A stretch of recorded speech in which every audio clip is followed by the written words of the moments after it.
महाराष्ट्र की शिंदे फडणवीस सरकार ने बॉलीवुड में काम करने के तरीकों को लेकर नया नियम जारी किया है। बॉलीवुड में काम करने की गाइडलाइंस सभी कलाकार, वर्कर्स, प्रोड्यूसर पर लागू होगी।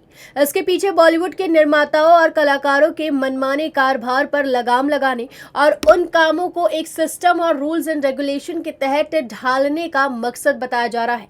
बॉलीवुड में इक्वल वेजेस यानी एक जैसे काम के लिए एक समान वेतन न होने की समस्याएं सामने आती रहती है।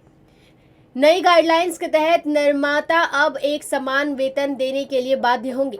ये गाइडलाइंस सिर्फ समान वेतन लागू करने के लिए ही नहीं तैयार की गई है। इस गाइडलाइंस के तहत अब मनोरंजन क्षेत्र में वर्कर्स काम बंद कर निर्माता और निर्देशकों से काम की शर्तों पर भी सवाल कर सकेंगे। मनोरंजन क्षेत्र में काम करने वाले लोगों को शिकायत दर्ज कराने की सुविधा देने के लिए एक स्वतंत्र पोर्टल भी तैयार किया जाएगा। बता दें कि फिलहाल ये गाइडलाइंस तैयार की गई है। इस बारे में अब तक सरकार की ओर से आधिकारिक बयान नहीं आया है।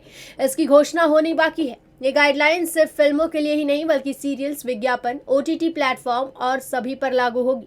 महिला कर्मचारी और कलाकारों के घर तक ड्रॉप करने की सुविधा उपलब्ध कराने का भी निर्देश दिया जाएगा।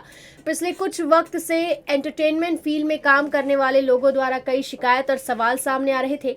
इन्हीं पर सांस्कृतिक विभाग से विचार विमर्श करने के बाद ये फैसला लिया गया है।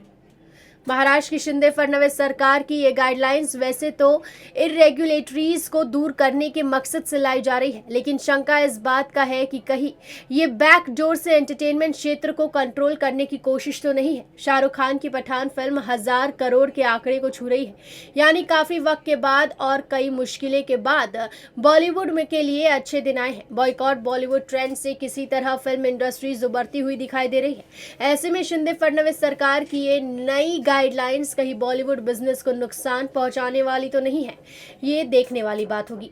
Bureau report, metro Mumbai.